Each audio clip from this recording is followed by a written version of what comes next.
उमर फारूक के दरवाजे पर, तो क्या सुनता है कि उमर फारूक की बीवी उमर फारूक पर बरस रही हैं, ये वो तुम्हें होश नहीं, ये नहीं, ठिकाना नहीं, सब्जी कैसे आएगी, खाना कैसे। और हजरत उमर जी जी जी करते चले आ रहा, जी ट्रेन आ जाएगा जी जी। अब वो कहने लगा, लो ये क्या मेरा इलाज करेंगे, ये तो खुद ही इस बीमारी में मुब्तला है। वो चल दिया वहां से, वो चल दिया। थोड़ी देर में हजरत उमर निकले, उसको जाता हुआ देखा, ए हजरत इधर आओ, इधर। वो कहता, क्या, इधर आओ जी। अरे तुम किसी काम से आए थे और बगैर काम के चले जा रहे हो, आओ क्या बात है। कहने कोई काम नहीं है। अरे कोई काम नहीं है क्या मतलब? कहा मैंने काम से आए हो, फिर कह रहे हो कोई काम नहीं है।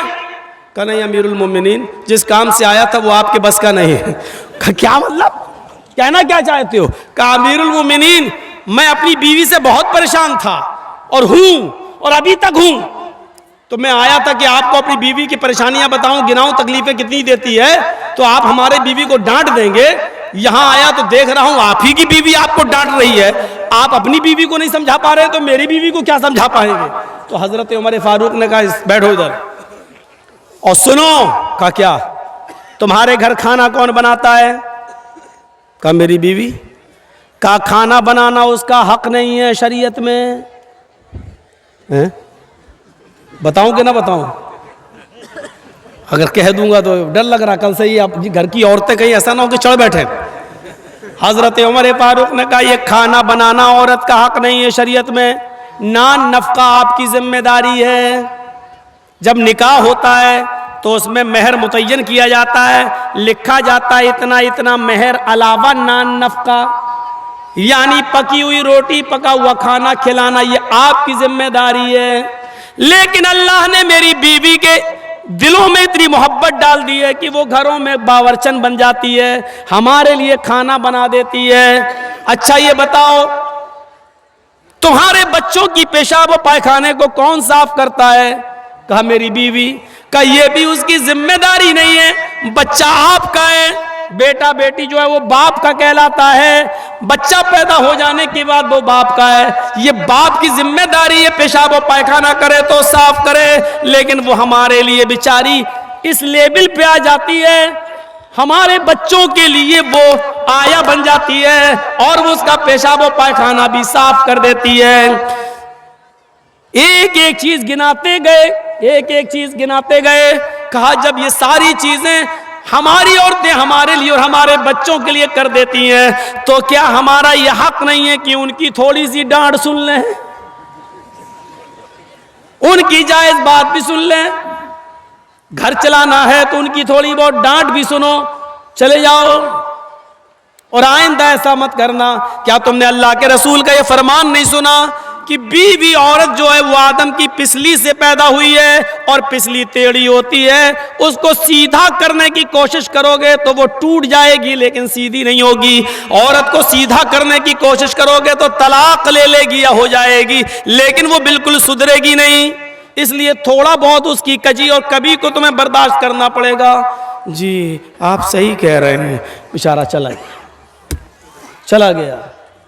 मेरी माँ बहनों, हाथ जोड़ के विनती कर रहा हूं, ऐसा ना हो कि कल तुम ये कहने लगो अब खाना तुम बनाओ, मौलाना साहब ने कह दिया, ये हमारी जिम्मेदारी नहीं है। ऐसा ना हो। बहुत कम जगहों पर हम ये बयान करते ही नहीं है, क्योंकि आजकल औरतें गलत इस्तेमाल भी ले लेती है ना। एक बार मैंने किसी जलसे में कह दिया था कि अगर किसी का शौहर अपनी बीवी को पूरा खर्चा नहीं देता, बीवी बच्चों का, तो बीवी अपने शौहर की जेब से या अलमारी में से उतना पैसा ले सकती है, उसको बताए बगैर, जिसको चोरी नहीं कहा जा सकता है, बताए बगैर ले सकती है, जितने में उसका और उसका खर्चा चल जाए। ये जैसे ही मैंने जिस तकरीर में मैंने कहा, दूसरे दिन मेरी जेब से 5,000 रुपए गायब हो गए। उस दिन से बयान करना छोड़ दिया। ये तो नाजायज इस्तेमाल करती है। फिर इतनी इजाजत दे दो 100-200 रुपए की, तो इनका 100-200 रुपए में कुछ होता ही नहीं है, 5,000। फिर ये होता है कि मौलाना ने कहा तो था ले सकते, तुम देते नहीं हो इसलिए हमने ले लिया। अरे अल्लाह के बंदी, मैंने तो ये कहा है कि जितने में तेरे घर का बच्चों का गुजर बसर चल जाए उतना। हाँ तो क्या हुआ, साड़ी पुरानी हो गई नहीं लाई, फेयर एंड लवली खत्म हो गई, लेने जाना है।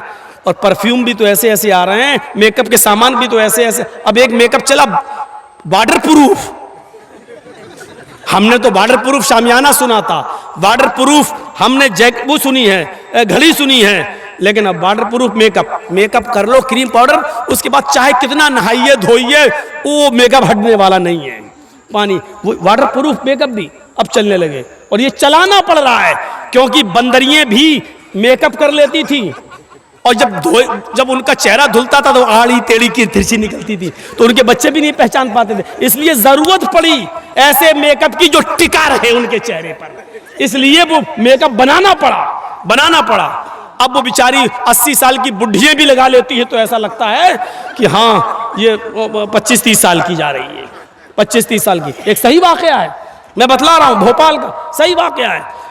बेचारी एक 70, 75, 80 साल की बुढ़ी, और उसने नकाब पहन लिया, खूबसूरत बूटों वाला, फूलों से चढ़ा हुआ, और वो नकाब लगा के जा रही थी, चेहरा उसका छिपा हुआ था, खूबसूरत बुर्का। अब वो जा रही है तो 18-20 साल का लड़का उसके पीछे लग गया, ये सोचकर कि बुर्का इतना अच्छा है तो बुर्के वाली कितनी अच्छी होगी, नकाब इतना अच्छा है तो नकाब वाली कैसी होगी। अच्छा, वो धीरे धीरे चल रही थी अपनी उम्र के हिसाब से, ये समझ रहा था मुझे लाइन मार रहे हैं, लिफ्ट दे रही है, धीरे धीरे चल रही है, मतलब सेटिंग हो जाएगी, तो वो धीरे धीरे चल रही। ये बेचारा समय थोड़ी दूर जाने के बाद उसने अपना नकाब उठाया और तुतलाते हुए बोला, बेटा तू मेरा पीछा क्यों कर रहा है, मैं तो तेरी अम्मा की उम्र की हूं। इसने कहा, कमबख्त मेरी तो 1 घंटे की मेहनत ही बेकार चली गई है। तो इसको भी गुस्सा आया, इसने गुस्से में कहा, अरे अम्मा हम अपने लिए नहीं अपने अब्बा के लिए ढूंढ रहे हैं, क्या करें, 1 घंटा इसका बेकार हो गया। ये सही वाकया मैं आपको बतला रहा हूं। और जिस लड़के ने ऐसा किया वो हमें आके बता रहा था कि भाई मौलाना तो दोस्ती हो गई है, बताना पड़ रहा, बता दिया, लेकिन जलसे में बयान मत करना। मैंने कहा जलसे में तो बयान करूंगा लेकिन तेरा नाम नहीं बताऊंगा। बड़ा अब ये हाल हो रहा है, ये हाल तो बुरके ऐसे, कपड़े ऐसे, और जलसे भी उससे महफूज नहीं। और इबादत की रूह को पहचानने की कोशिश कीजिए। या अय्युहल्लज़ीना आमनू तक़ुल्लाह हक़्क़ तुक़ातिह, इबादत की रूह क्या, तक़वा। और अल्लाह ने क्या कहा, आई ईमान वालो तुम अल्लाह से डरो जैसा कि उससे डरने का हक है। आई ईमान वालो तुम अल्लाह से डरो जैसा कि उससे डरने का हक है। एक और चीज है, अल्लाह से डरने का हक कैसा है, अल्लाह से डरो कैसे, अल्लाह देख रहा, ये डरने का मतलब है, अल्लाह से डरो का मतलब ये नहीं, जैसा डरने का हक है। ये हक क्या है, हक का तुकाती, अरे कुछ तो मतलब होगा। आग से आप डरते हैं कि नहीं डरते हैं, आग से डरते हैं, लेकिन आग को देखकर भागते थोड़ी हैं। आग से डरने का हक क्या है, उसके अंदर हाथ ना डालो, उसके अंदर जंप ना लगाओ, यही तो डरने का हक है। जहर है आपके हाथ में, विष, लेकिन उसको आप छू भी रहे हैं, पकड़ भी रहे हैं, लेकिन डरते भी हैं उससे। और उससे डरने का हक क्या है, उसको आप इस्तेमाल ना करें, खाएं नहीं, ये उससे डरने का हक है। और शेर सामने आ गया तो आप भाग रहे हैं, क्यों, ये उससे डरने का हक है, क्योंकि नहीं भागेंगे तो फाड़ देगा। जल्दी से पेड़ पे चढ़ गए, उससे डरने का हक यही है। सांप को देख रहे हैं, उससे भी डर है, जहरीला सांप है, लेकिन उससे डरने का हक क्या है, उसके मुंह में आप उंगली न दें, उसके करीब न जाए वरना डस लेगा और काट लेगा, ये उससे डरने का हक है। तो जैसे आप हर चीज से डरने का एक हक अदा करते हैं, अल्लाह से भी डरने का एक हक है। और अल्लाह से डरने का मतलब यह है कि अल्लाह ने जिन कामों के करने का हुक्म दिया उन कामों को करा जाए, और जिन कामों के करने पर उसने अज़ाब जहन्नम बताया है, जहन्नम का अज़ाब बताया है, उन कामों से बचा जाए। यह है अल्लाह से डरने का मतलब। मसलन अल्लाह तबारक व तआला ने सूद और ब्याज खाने को हराम करार दिया है, तो उससे बचा जाए। अल्लाह के नबी सल्लल्लाहु अलैहि वसल्लम ने फरमाया कि जब मुझे मेराज हुई, सफर मैं गया मेराज पर और मुझे जहन्नम दिखाई दी, तो मैंने खून के, ब्लड के एक तालाब में, एक नदी में मैंने कुछ लोगों को डुबकियां लगाते हुए देखा है। बदबूदार खून पी रहे हैं और उसी में तैर रहे हैं। वो निकलना चाहते हैं, फरिश्ता एक पत्थर मारता, जब वो किनारे पे आते वो फिर बीचों बीच में पहुंच जाते और उसी बदबूदार खून में पी रहे हैं, खा रहे हैं और उसी में हैं। मैंने पूछा मनहा ओला या जिब्रील, आए जिब्रील ये कौन लोग हैं? अल्लाह के नबी फरमाते हैं, जिब्रील ने बताया कि अल्लाह के नबी ये दुनिया में गरीबों का खून चूसा करते थे, ये दुनिया में मजबूरों का खून चूसा करते थे। 100 रुपए देते थे और 120 वसूल करते थे, 1000 देते थे 1200 वसूल करते थे, 1 लाख देते थे 1,20,000 रुपए वसूल करते थे। ये वो लोग हैं जिन्होंने गरीबों का खून चूसा है, मजबूरों का खून चूसा है। आज सूद खाने वाले हैं, आज इन लोगों को खून, बदबूदार खून के तालाब में गोता लगवाया जा रहा है, इसी खून के तालाब के अंदर इनको डाल दिया गया है। फिर अल्लाह के नबी सल्लल्लाहु अलैहि वसल्लम फरमाते हैं, सूद और ब्याज खाने वाले के 36 दर्जे हैं, 36 दर्जे हैं। एक हदीस में 70 दर्जों का जिक्र भी आता है, लेकिन 70 दर्जे वाली रिवायत 36 दर्जे वाली रिवायत से कम दर्जे की है, वो हसन है और ये सही है। 36 दर्जे हैं, 36 दर्जे यानी सूद और ब्याज खाने वाले, सूद के 36 दर्जे हैं। पूछा गया अल्लाह के रसूल हल्का दर्जा क्या है? अल्लाह के नबी ने फरमाया इन 36 दर्जों में सबसे हल्का दर्जा सूद का यह है कि कोई शख्स अपनी सगी माँ के साथ, अपनी हकीकी माँ के साथ जिना करता है, अपनी माँ के साथ जिना करता है, उसको जो गुनाह मिलेगा, उसको जो सजा मिलेगी, वो सूद और ब्याज खाने वाले की सबसे हल्की सजा होगी। इसके अलावा 35 सजाएं इससे ज्यादा, इससे बढ़कर होंगी। एक हदीस में यूं आता है कि 36 मर्तबा अपनी माँ के साथ जिना करो, 36 मर्तबा जिना करने के बाद जो सजा मिलेगी वो सूद और ब्याज के खाने वाले की सबसे हल्की सजा होगी। जिना तो वैसे ही हराम है और फिर अपनी मां के साथ जिना, उसकी कबाहत और उसकी बुराई का अंदाजा तो आप लगा नहीं सकते। जिना तो वैसे ही गलत है, हराम है, शिर्क के बाद सबसे बड़ा गुनाह जिना। बाज़ रिवायतों में शिर्क के बाद सबसे बड़ा गुनाह कत्ल और कत्ल के बाद जिना। जिना तो वैसे ही सबसे बड़े गुनाहों में गुनाह माना जाता है और फिर अपनी मां के साथ जिना, ये और अपने अंदर एक बुराई रखता है। और फिर वो भी एक बार नहीं, 36 मर्तबा अपनी मां के साथ कोई जिना करे, सूद और ब्याज खाने वाले का ये हल्का अजाब होगा। कितने लोगों के बैंक बैलेंस है? सभी के। कितने लोगों की LIC चल रही है? मौलाना पूछो मत। FD फिक्स डिपॉजिट, 10 साल के बाद बच्ची पैदा हुई है, हाँ ठीक है, 5 लाख रुपए इसके नाम कर दिया है, जब मेरी बेटी 20 साल की होगी 20 लाख हो जाएगा, शादी कर देंगे, शादी कर देंगे। फिक्स डिपॉजिट, सूद और ब्याज। तो अब तकवे का मतलब क्या है? अल्लाह से डरने का। अल्लाह ने जब इसको हराम करार दिया, नबी ने हराम करार दिया, तो इससे हम बच जाएं। जो चीजें बताई गई हैं इमाम कायनात में। क्या कर रहे हो? अब क्यों लगा रहे हो इसको? यहाँ ये वाला माइक लगाएंगे? हाँ तो लाओ लाओ लाओ लाओ, जल्दी लाओ। तो पूरा गला ही चूस लिया, तो अब ला रहे हैं। मरने के बाद ही की सेटिंग सही नहीं है। टाइट कर। इधर ले आओ, इतनी दूर से नहीं।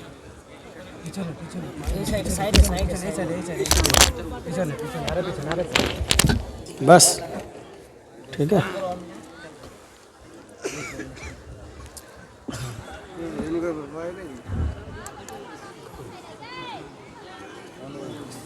कोरोना हो गया ऊपर।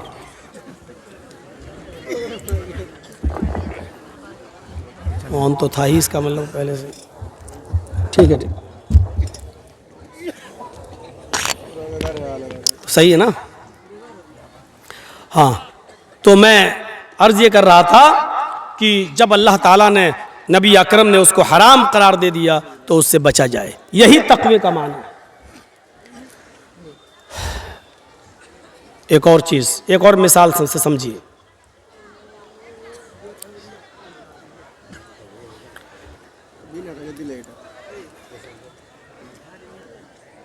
हजरत उबई इब्न काब रजी अल्लाह ताला अन्हु से हजरत उमर फारूक ने पूछा कि आए उबई, तकवा किसे कहते हैं? सुनिए, तकवा क्या है? बार बार आया अल्लाह से डरो, अल्लाह से डरो, अल्लाह से डरो। ये डर क्या है? इस मिसाल को समझ लीजिए, पूरा तकवा समझ में आ जाएगा, पूरी तकरीर समझ में आ जाएगी। हजरत उबई ने हजरत उमर से कहा, आए उमर, तकवा नहीं जानते हो किसे कहते हैं? कि नहीं, मुझे समझाइए तकवा किसे कहते हैं। कहा, उमर, कभी जंगल में गए हो? हाँ। जंगल में कांटे ही कांटे बिछे हुए हों और आपके पैर में चप्पल ना हो और जाना भी जरूरी हो, गुजरना भी जरूरी हो, तो आप क्या करेंगे? अब जो भी उठेगा मोबाइल वाला, उसका मोबाइल हम छीन के यहां रख देंगे। आप लोग सेट ही नहीं कर पा रहे हैं।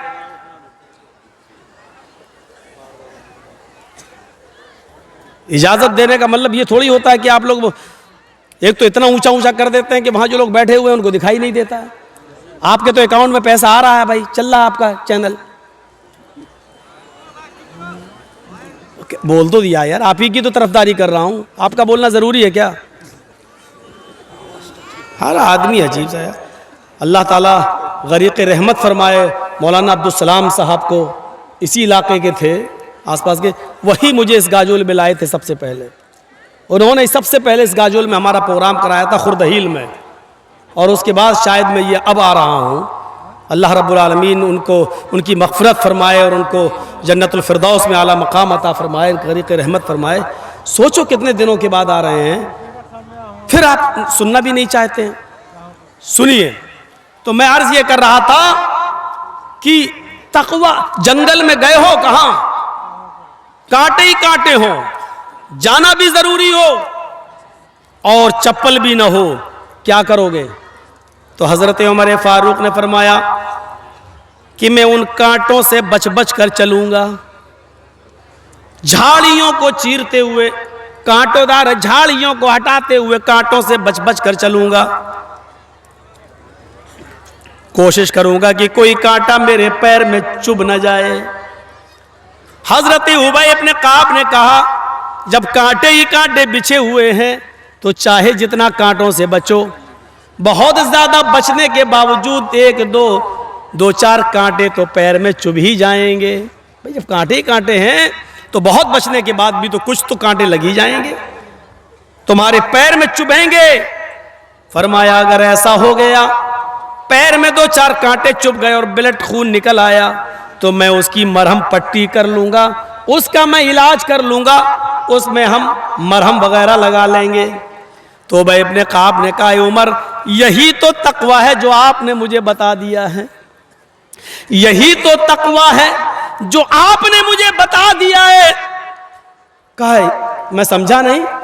कहा जिस तरह कांटे ही कांटे जंगल में बिछे हैं और जाना जरूरी है तो कांटों से बच बच के गुजर जाते हो, इसी तरीके से इस दुनिया में कदम कदम पर गुनाहों का जाल बिछा हुआ है। हर एक कदम पर गुनाह की अड्डियां मिलेंगी, हर एक कदम पर गुनाह के अड्डे मिलेंगे। इस दुनिया में गुनाहों का जाल बिछा हुआ है, लेकिन दुनिया से गुजरना भी जरूरी है। इसलिए ऐ उमर, जैसे जंगल में कांटों से बच बच के गुजर जाते हो, उसी तरीके से दुनिया में गुनाहों से बच बच के गुजर जाओ, दुनिया में गुनाहों से बच बच के निकल जाओ। जंगल में कांटों से बचने के बावजूद 2-4 कांटे लग जाएंगे तो उसकी तुम मरहम पट्टी कर लोगे। ऐसे ही दुनिया में गुनाहों से बचने के बावजूद 2-4 खताएं और गुनाह हो ही जाएंगे। इंसान होने के नाते तो उसकी मरहम पट्टी कर लिया करो। अद्दुआ वल इस्तिग़फ़ार, अल्लाह के सामने गिड़गिड़ा लिया करो और मग़फ़िरत की दुआ कर लिया करो। अल्लाह से अपने गुनाहों की तौबा और इस्तिग़फ़ार कर लिया करो। यही उसका इलाज है। ये तक़वा की तारीफ बताइए, तक़वा की। ट्रेन में चल रहे हो, आपकी सीट लोअर है, नीचे वाली, मिडिल बर्थ पर एक और आदमी लेटा हुआ है और उसकी ऊपर सबसे अपर बर्थ पर एक और आदमी लेटा हुआ है। रात के 2 बजे आपको पेशाब लगता है, आप लोअर बर्थ से उठते हैं, इस्तिंजा करने, पेशाब करने टॉयलेट में जाते हैं। ट्रेन अपनी 80-100 की स्पीड पे चल रही है, पेशाब करके टॉयलेट से जब आप अपनी बर्थ पर आते हैं, लोअर बर्थ पर लेटना चाहते हैं, आपकी नजर मिडिल बर्थ पर लेटे हुए आदमी पर पड़ती है। मिडिल बर्थ पर आदमी लेटा है और उसकी जेब में 2-2 हजार रुपए के नोट की एक गड्डी है जो गाड़ी के हिलने से बाहर आ रही है।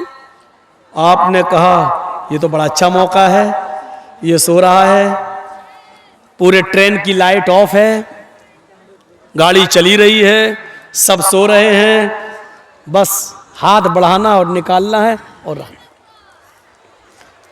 लेकिन आपने हाथ बढ़ाने से पहले एक बार और देख लिया,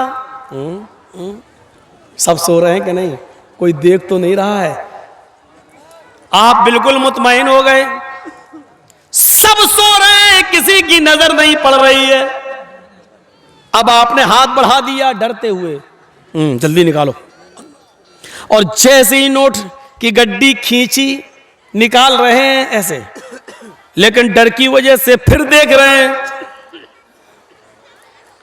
अचानक मिडिल के ऊपर भी नजर डाल दी, ऊपर भी तो सीट है, वो तो नहीं देख रहे। जैसी नोट की गड्डी आधी जेब से निकली है, आधी जेबी में, पॉकेटी में, आप निकालने वाले, आपकी नजर ऊपर बर्थ पर लेटे हुए आदमी पर पड़ी।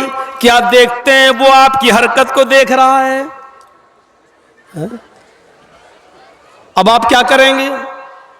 अंदर रख देंगे। साहब ये बाहर आ रही थी, मैं तो अंदर कर रहा था। नहीं हिम्मत होगी चोरी करने की। या दूसरा रास्ता, किसी से कहना नहीं, निस्फुल ली व निस्फुल लकुम, आधा आधा, आधा तेरा आधा मेरा। लेकिन जरूरी नहीं, हो सकता वो आदमी ईमानदार हो, ले ही ले। तीसरा रास्ता यह है कि हम तुझे 1 रुपया नहीं देंगे और अंदर भी नहीं रखेंगे, भागें और चलती हुई ट्रेन से कूदें। ये आप खतरा मोल ले नहीं सकते, अपनी जान को खतरे में डालकर भाग नहीं सकते। बेहतर यही समझेंगे कि अंदर ही रख दी जाए और उसको मनाया जाए, भाई ये बाहर आ रही थी, मैं तो अंदर कर रहा था। एक मामूली आदमी जब आपकी चोरी की हरकत को देख लेता है तो आप चोरी करने का इरादा तर्क कर देते हैं।